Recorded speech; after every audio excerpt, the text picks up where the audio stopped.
Ka Sorkar Jala Kalakarpat ya ka Meghalaya Commercial Truck Owners and Drivers Association MCTODA bahkan sange no ek jingaki jongki bat wan syakmat penyakran bat ka Sorkar ban penbet ek kenrum kenram ki badang yai bedeng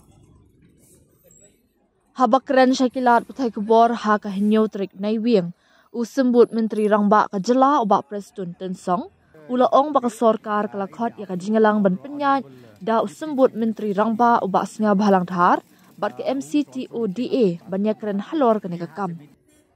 na kaliang ka Sorkar ngikerpat eki bakin wengno eka jingaki bat ha ka jaka ban peteng ya ka jingaki kan bha ba pinwan syakamit jingakran ong ubak Preston Tensong haba kesan halor ka jingkong san jong kalet kawan kabayat bet ya renti jengki kali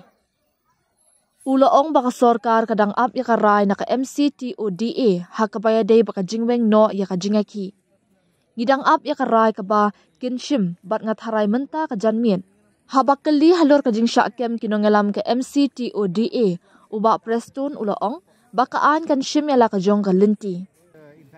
Kata kabang ong ha kaba ningkong ni kerpat iki baro bakin pensange no iki program jingaki bat penthikna ya kalit kawan bayat bet ya renti jengki kali kumba julong ula benram. In fact, today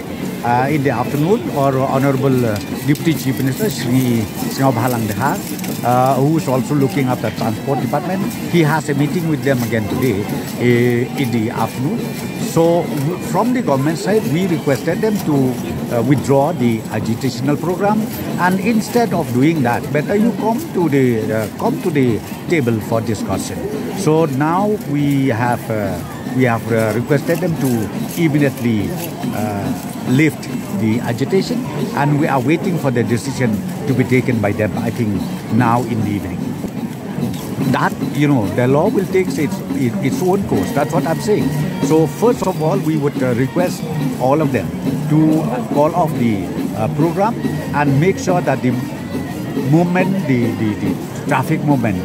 goes smoothly as usual.